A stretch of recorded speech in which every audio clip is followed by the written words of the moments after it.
The marble floors of the Brooklyn courthouse echoed with footsteps as Marcus Thompson made his way through the security checkpoint.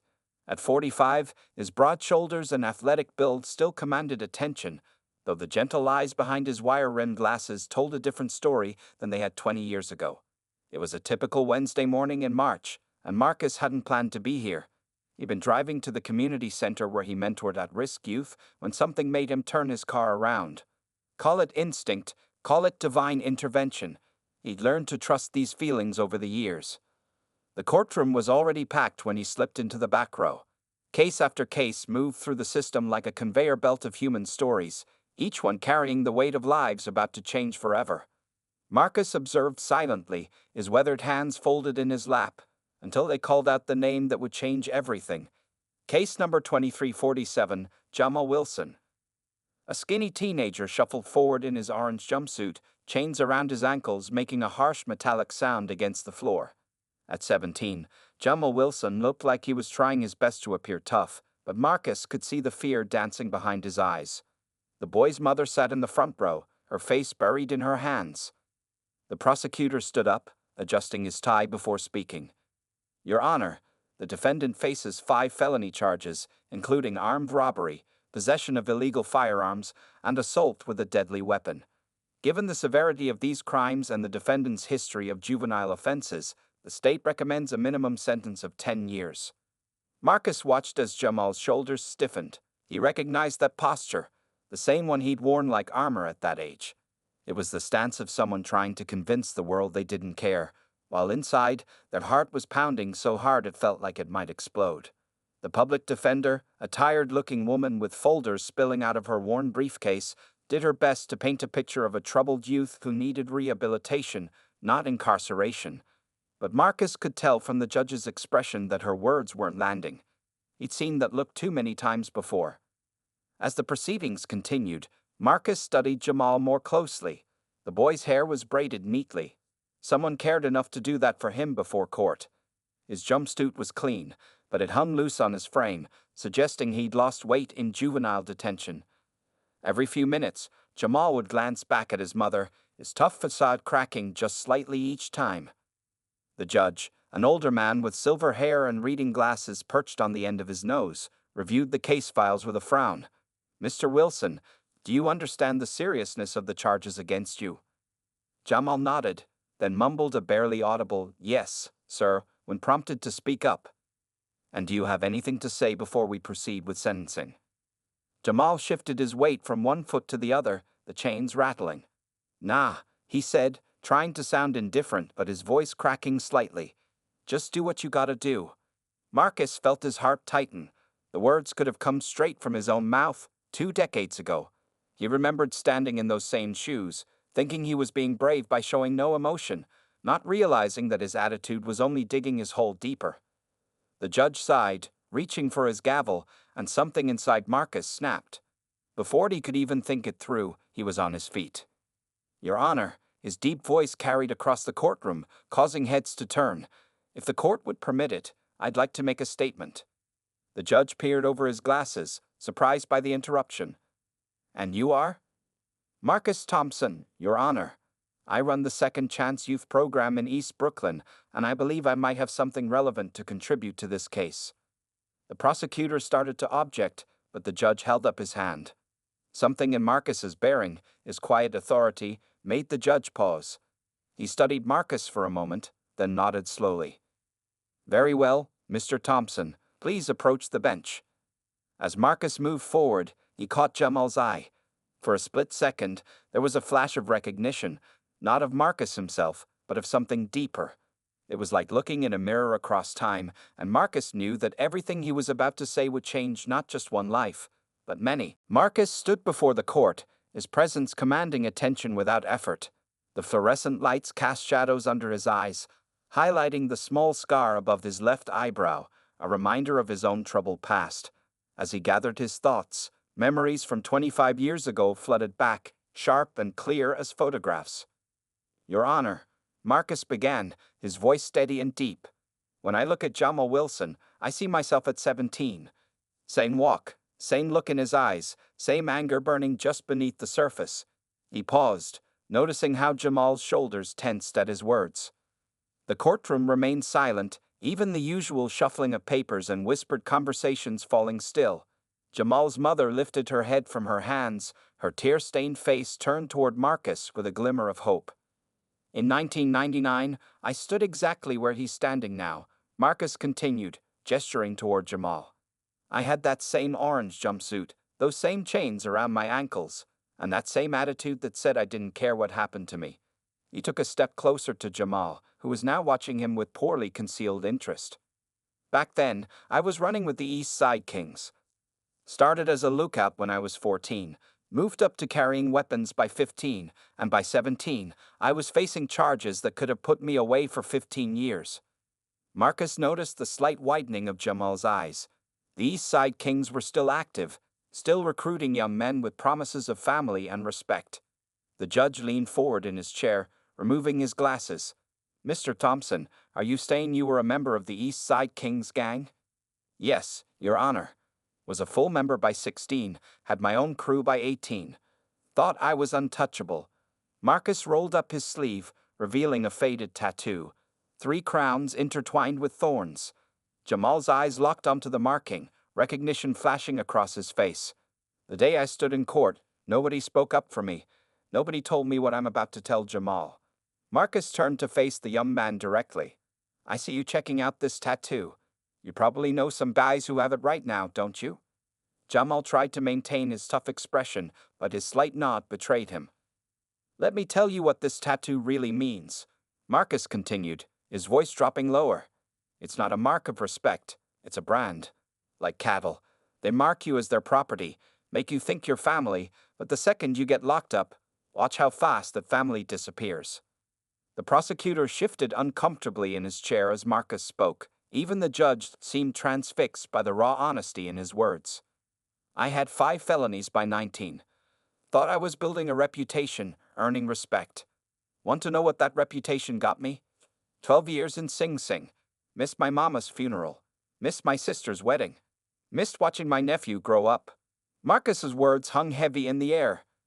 Jamal's tough facade cracked slightly, his lower lip trembling before he caught himself and forced his face back into its practiced mask of indifference. Your Honor, Marcus turned back to the judge. I see the same crossroads in front of this young man that I faced. But there's one crucial difference. I'm standing here today, living proof that there's another path. The judge studied Marcus intently. And what would you suggest, Mr. Thompson? I'm not asking for charges to be dropped. Actions have consequences. That's a lesson Jamal needs to learn. Marcus paused, choosing his next words carefully. But I'm asking for a chance to show him what I had to learn the hard way. Let me mentor him through my program. Let me show him what real respect looks like, the kind you earn by building something positive, not destroying things. Jamal's mother let out a soft sob from her seat, her hands clasped together as if in prayer. The public defender was frantically scribbling notes, while the prosecutor frowned thoughtfully. The judge leaned back in his chair, studying both Marcus and Jamal. The tension in the courtroom was palpable as everyone waited for his response. But Marcus kept his eyes on Jamal, recognizing the internal battle playing out behind the young man's carefully constructed mask. The same battle he fought himself, all those years ago. The judge cleared his throat, breaking the heavy silence that had fallen over the courtroom. Mr. Thompson, the court would be interested in hearing more about your personal experience. Perhaps it might help young Mr. Wilson understand the gravity of his situation. Marcus nodded, taking a deep breath before continuing. He reached into his jacket pocket and pulled out a worn photograph, holding it up for everyone to see. The image showed a younger version of himself, surrounded by other young men throwing gang signs. This picture was taken 2 weeks before everything fell apart, Marcus said, his voice carrying to every corner of the room. See that guy next to me? That's David Williams. We called him D-Money. He was my best friend since 3rd grade. We joined the gang together, thought we were invincible together. Marcus paused, his jaw tightening.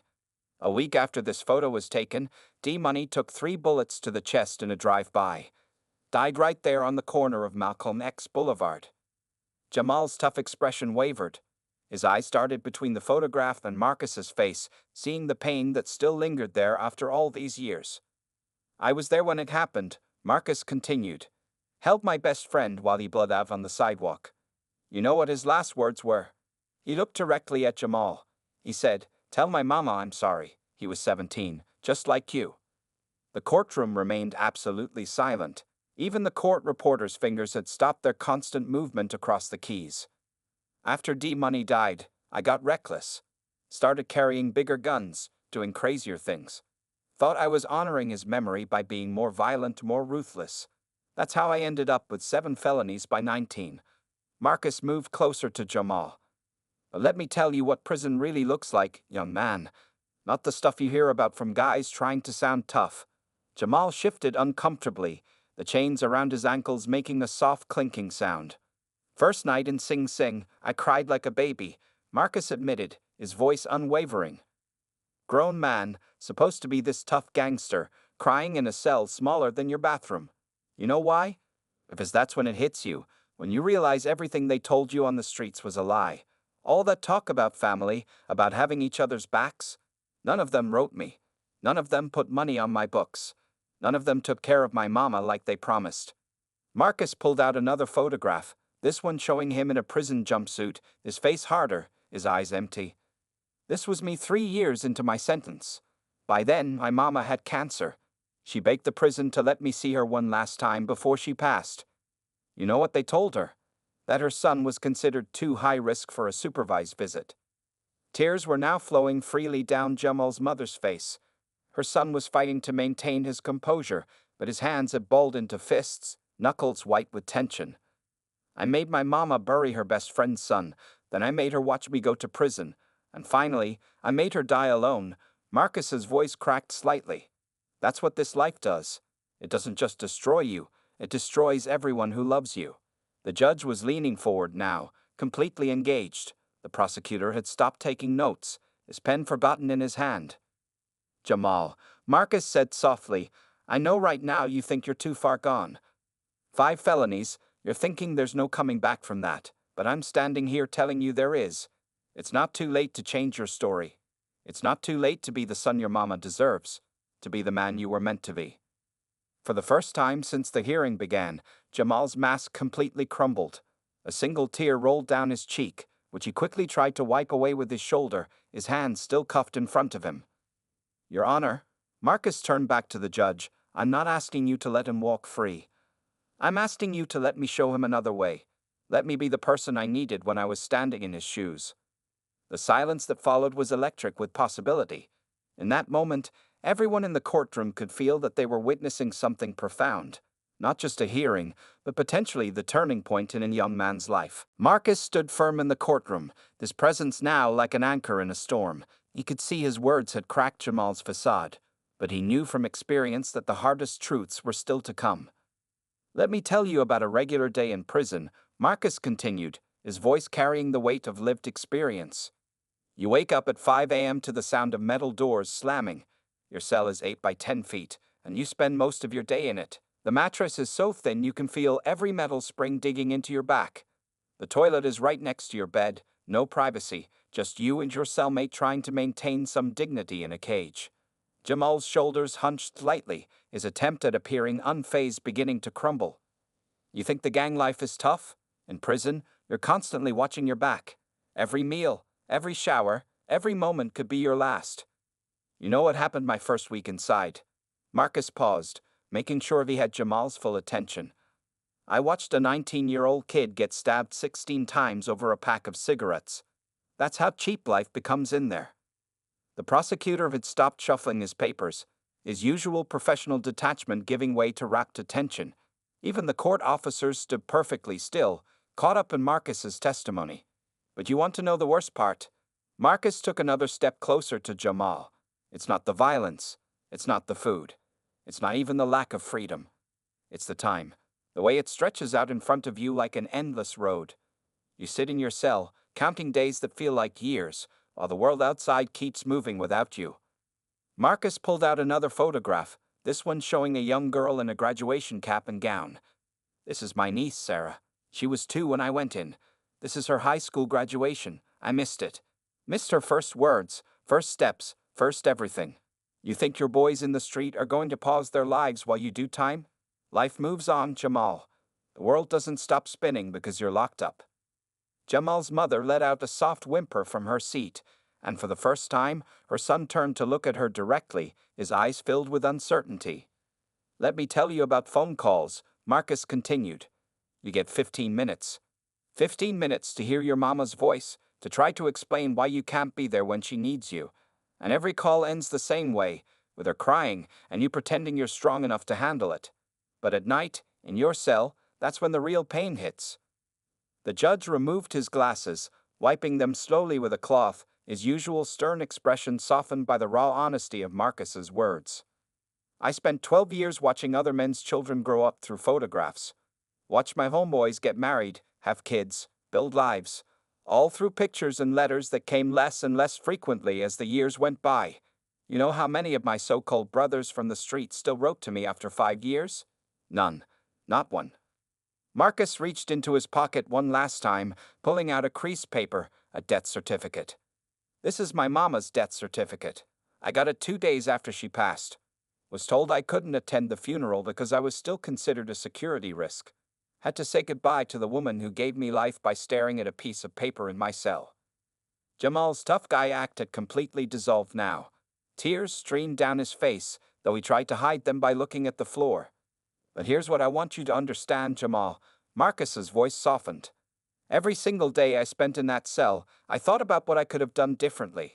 About how I could have made my mama proud instead of breaking her heart. And that's why I'm here today, because I see you standing at the same crossroads I stood at, and I refuse to stay silent and watch another young brother throw his life away. The courtroom remained silent, the weight of Marcus's words hanging in the air. The judge leaned forward, his eyes moving between Marcus and Jamal, seeing not just a former gangster and a troubled teen, but the possibility of redemption that stood before him. For the first time since the hearing began, Jamal lifted his head, meeting Marcus's gaze with eyes that held not defiance, but something new, a glimmer of hope. The tension in the courtroom had shifted. Marcus could feel it, that crucial moment when words begin to break through walls built over years. He pulled out one final photograph, perhaps the most important one. This picture, Marcus said, holding it up, was taken exactly 5 days before my arrest. Look at it carefully, Jamal. He handed the photo to the court officer, who brought it to Jamal. Tell me what you see. Jamal's hands trembled slightly as he looked at the photograph. The resemblance was uncanny. A young Marcus at 17, wearing the same hard expression Jamal had walked into court with, standing on a street corner with a group of other young men. That young man in the photo thought he was untouchable, Marcus continued. He had the same swagger you walked in here with today, same anger in his eyes, same belief that the streets were the only family he needed. He paused, letting the words sink in. But let me tell you about the boy in that picture that you can't see. The courtroom remained silent as Marcus moved closer to Jamal. That boy was terrified every single day, terrified of looking weak, terrified of letting his guard down, terrified of admitting that maybe, just maybe, he was heading down the wrong path. Marcus's voice carried years of understanding. Behind that tough face, behind all that anger, there was a scared kid who just wanted someone to show him another way. Jamal's fingers tightened on the photograph, his knuckles turning white. But here's what really gets me about that picture, Marcus continued. See that house in the background? That was my mama's house. She was probably in there praying for me while I was outside destroying everything she worked for. Just like your mama's been praying for you. Jamal's mother let out a soft sob, and this time, her son didn't try to hide his reaction. His chin quivered as he looked at her. You know what happened 2 weeks after that picture was taken? Marcus asked. My little brother Kenny, who was 14 at the time, tried to follow in my footsteps. Wanted to be just like his big brother. You know where Kenny is now? Marcus's voice cracked slightly. 6 feet under in Mount Zion Cemetery. Caught a stray bullet meant for me. The silence in the courtroom grew heavier. Even the judge seemed to be holding his breath. I had to watch my mama bury her youngest son while I was in handcuffs, surrounded by guards. Couldn't even hug her at the funeral. Marcus's words carried the weight of decades of regret. That's the real price of the street life, Jamal. It's not just about what happens to you, it's about what happens to everyone who loves you. Marcus gestured to the photograph still in Jamal's hands. That boy in the picture thought he was writing his own story. Thought he was choosing his own path, that all he was doing was following a script that was written to destroy him. Same script you've been following. Jamal looked up, his eyes meeting Marcus's, no longer trying to hide the tears that ran down his face. But here's the thing, young brother, Marcus's voice softened. That script, you can tear it up right now. Today. In this courtroom.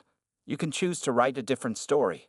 He turned to the judge. Your Honor, if you look at my record, you'll see that I've spent the last 8 years running the Second Chance Youth Program. We've helped over 200 young men find their way back from the edge. The judge nodded, reviewing a file in front of him. I see the same fire in Jamal that I had at his age, Marcus continued. But that fire doesn't have to destroy. It can build, it can create, it can inspire. All he needs is someone to show him how. Jamal was still staring at the photograph, seeing his own reflection in the face of young Marcus.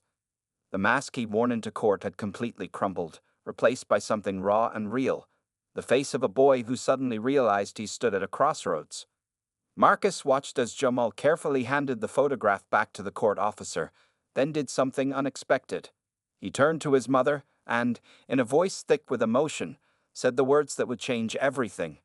I'm sorry, Mama. I'm so sorry. The courtroom fell silent as Jamal's words hung in the air. His mother reached out toward him, her hands trembling, stopped only by the wooden barrier between them. The judge watched this exchange with careful consideration, his usual stern expression softening slightly.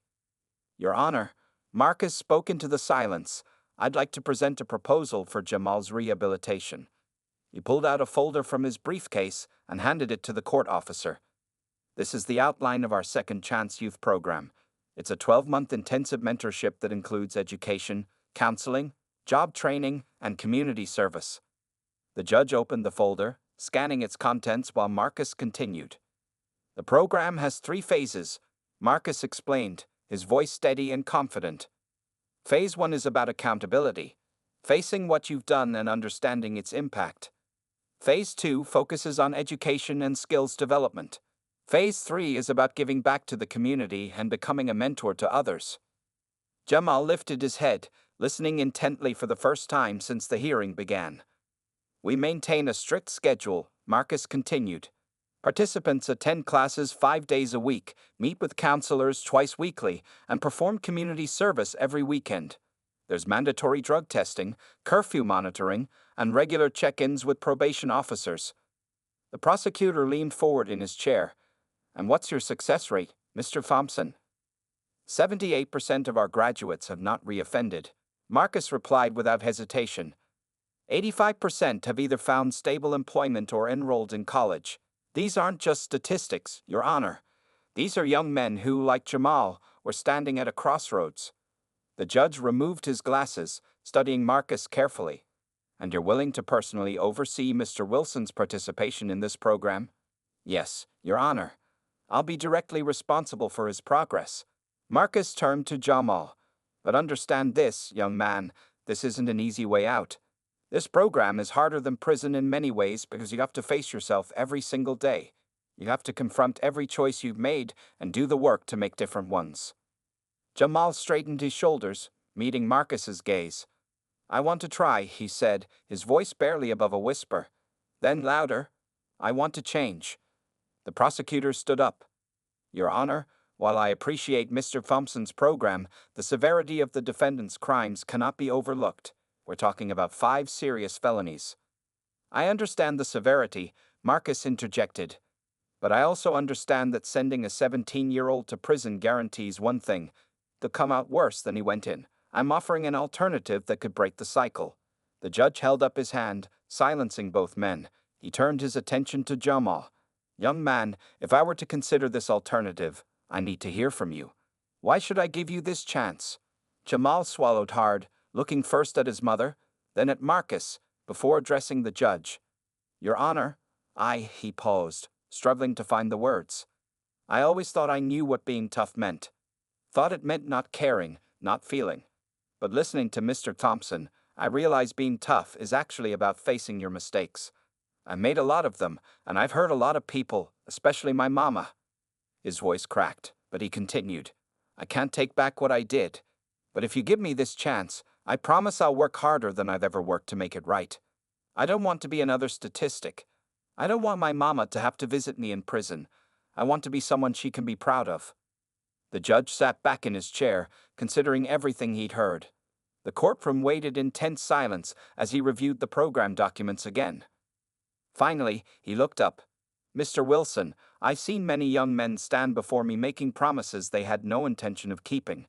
But today, thanks to Mr. Thompson's intervention, I believe I'm seeing something different. He paused, looking between Jamal and Marcus. I'm prepared to offer you a choice.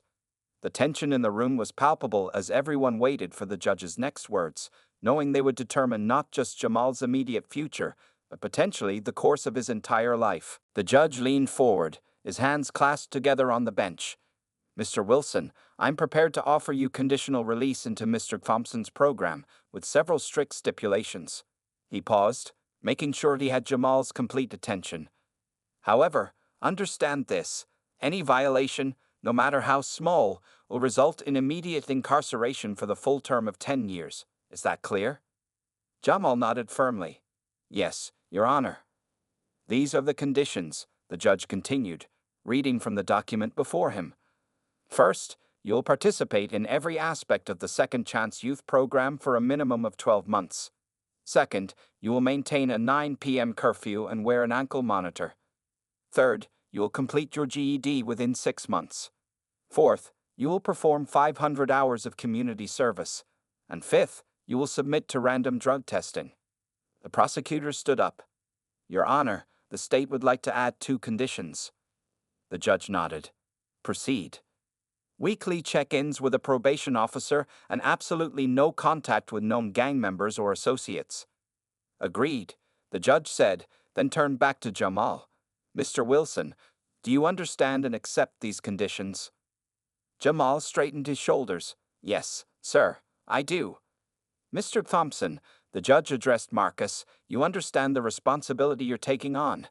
This court is placing significant trust in your program and your personal oversight. Marcus stepped forward. I understand completely, Your Honor. Jamal will have my personal phone number. He can reach me day or night. I'll be checking on him daily, monitoring his progress, and submitting weekly reports to the court. The judge nodded, then picked up his gavel. Very well. Jamal Wilson, please stand. Jamal rose slowly, his chains rattling. His mother leaned forward in her seat, hands clasped in prayer. Based on the intervention of Mr. Thompson and your expressed willingness to change, I am suspending your sentence in favor of intensive rehabilitation. The judge's voice filled the courtroom. However, let me be absolutely clear, this is your one and only chance. If you violate any of the conditions we've set forth, you will serve the full 10-year sentence. Do you understand? Yes, Your Honor, Jamal replied, his voice stronger than before. Furthermore, the judge continued, I want you to understand something else. Mr. Thompson has put his reputation on the line for you today. He believes in you. Your mother believes in you. This court is choosing to believe in you. Don't let them down. Tears streamed down Jamal's mother's face as she whispered, Thank you, Jesus. Mr. Thompson, the judge turned to Marcus. When can you begin working with Mr. Wilson? Immediately, Your Honor. I'll take him directly to our facility today, get him registered, and start the intake process. The judge nodded approvingly. Very well, he brought down his gavel. Court officers, please remove Mr. Wilson's restraints. As the officers moved forward to unlock his chains, Jamal stood still, seemingly in shock at this turn of events. The metal cuffs fell away from his wrists, then his ankles, clanking against the floor. Jamal, his mother called out softly. The judge nodded to the officers, and they allowed Jamal to go to his mother. She wrapped her arms around him, both of them crying now, no longer caring who saw their tears. Marcus watched the scene with a slight smile, remembering his own mother's embrace the day he finally turned his life around. Mr. Wilson, the judge spoke one final time, you're free to leave with Mr. Thompson. Report to probation tomorrow morning at 9 a.m. for your ankle monitor and initial check-in. Don't make me regret this decision. No, sir, Jamal replied firmly. I won't. As the courtroom began to clear, Marcus approached Jamal and his mother. Ready to begin your new life, young man? Jamal wiped his eyes, standing straight and looking Marcus in the eye. Yes, sir. I'm ready. His mother grabbed Marcus's hand. Thank you, she whispered. Thank you for saving my boy. Marcus squeezed her hand gently. He's not saved yet, ma'am. The hard work starts now. He looked at Jamal. But if he's willing to put in the effort, I'll be there every step of the way. Together, they walked out of the courtroom, leaving behind the path that could have been and stepping onto the one that can still be. 6 months had passed since that fateful day in the courtroom. The community center buzzed with activity as Marcus watched Jamal address a group of younger teens, his voice confident but humble. I was standing right where many of you are now, Jamal told them, his GED certificate hanging proudly on the wall behind him. Thought I had it all figured out. Thought the streets were the only way. Man, was I wrong. The teenagers listened intently as Jamal shared his story. Gone was the hardened exterior he'd worn in court that day. In its place was a young man who had discovered his true strength, the courage to change. Marcus leaned against the doorframe, remembering the challenging first few weeks. Jamal had struggled with the strict schedule, the counseling sessions, the mandatory study hours. There had been moments of frustration, times when the old anger threatened to surface. But Jamal had persevered. He'd earned his GED 2 months ahead of schedule, completed over half of his community service hours, and hadn't missed a single check-in with his probation officer. The ankle monitor on his leg served as a constant reminder of how close he'd come to losing everything, but it no longer defined him. Mr. Thompson, Jamal had said one evening, staying late after a group session, remember when you showed me that photo of yourself at my age? Marcus nodded, watching as Jamal pulled out his wallet and removed a carefully folded paper, his own mugshot from the day of his arrest. I keep this with me, Jamal explained, to remind me of who I was, but more importantly, who I'm not anymore. Now, as Jamal finished speaking to the group, one of the younger boys raised his hand. But don't you miss it? The money, the respect. Jamal smiled sadly. What I thought was respect wasn't real at all, real respect. He gestured to Marcus. Real respect is what I feel for this man who saw something in me when everyone else had given up. Real respect is what I'm earning now, the right way. The session ended, and the teens filed out, several of them stopping to fist bump Jamal on their way. His mother, who had become a regular volunteer at the center, waited by the door with pride shining in her eyes. You did good today, Marcus said, approaching Jamal. How's the job search going? Got an interview at the construction company tomorrow, Jamal replied, straightening his collar. The owner's one of your success stories, right? Marcus nodded. James went through this program 12 years ago. Now he owns his own business and makes a point of hiring our graduates. That's what this is all about, building a new kind of family, one that lifts each other up instead of dragging each other down. Jamal's mother stepped forward, wrapping an arm around her son. I never thought I'd see this day, she said softly. My boy, helping other kids stay on the right path. We're not done yet, Marcus reminded them. Still got 6 months of the program to go. But Jamal, he placed a hand on the young man's shoulder, you're proving every day that the judge made the right decision. Jamal looked around the community center, at the walls covered with success stories and graduation photos. You know what's crazy? That angry kid in the courtroom feels like a stranger now, like someone I used to know but don't really understand anymore. Marcus smiled, remembering his own transformation. That's because he is a stranger. You're not that person anymore, Jamal. You're who you were always meant to be. As they walked out of the center together, the setting sun painted the sky in shades of orange and pink. Jamal paused on the steps, looking at the street corner where he used to hang out. Sometimes I see the younger guys out there, he said quietly. They look at me different now. Some of them think I'm soft because I changed. And what do you think? Marcus asked.